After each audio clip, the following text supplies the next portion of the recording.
आपने अभी न्यूज़ में सुना होगा कि क्लासिकल कंप्यूटर्स के कंपैरिजन में क्वांटम कंप्यूटर्स बहुत ज़्यादा तेज़ होने वाले हैं। कैसे, चलिए समझते हैं। देखिए, क्लासिकल कंप्यूटर्स ट्रांजिस्टर्स पर बेस्ड होते हैं और ट्रांजिस्टर्स 0 या 1 दोनों में से एक समय में केवल एक ही आउटपुट पर काम कर सकते हैं। अब मान लीजिए कि हमारे पास कोई एक प्रॉब्लम है और उससे निपटने के हमारे पास 100 वेज़ हैं, 100 तरीके हैं। तो हमारा क्लासिकल कंप्यूटर क्या करेगा कि हर एक तरीके को अलग अलग एनालिसिस करेगा उसका, और 100 बेस में से जो करेक्ट वे होगा फिर उसे सेलेक्ट करेगा।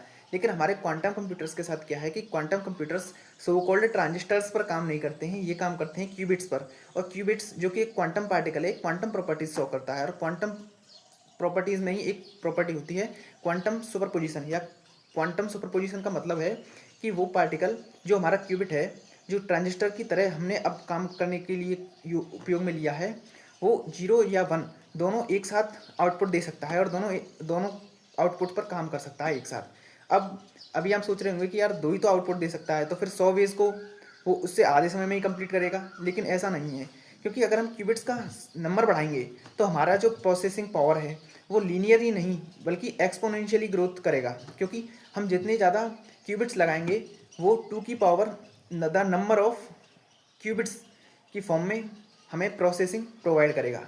तो इसका मतलब ये है कि अब जब जो हमारे पास जो प्रॉब्लम है उसको सॉल्व करने के जो 100 वेज हैं, उनमें से सुपर कंप्यूटर जो हमारे क्वांटम कंप्यूटर्स होने वाले हैं वो एक साथ सभी 100 वेज को प्रोसेस करके जो करेक्ट वे होगा वो हमें प्रोवाइड करेंगे। और इससे जो प्रोसेसिंग टाइम है वो बहुत ज़्यादा रिड्यूस हो जाएगा। एंड दैट्स वाई लोग कह रहे हैं कि भाई क्लासिकल कंप्यूटर्स से क्वांटम कंप्यूटर्स तेज होने वाले हैं। जय हिंद।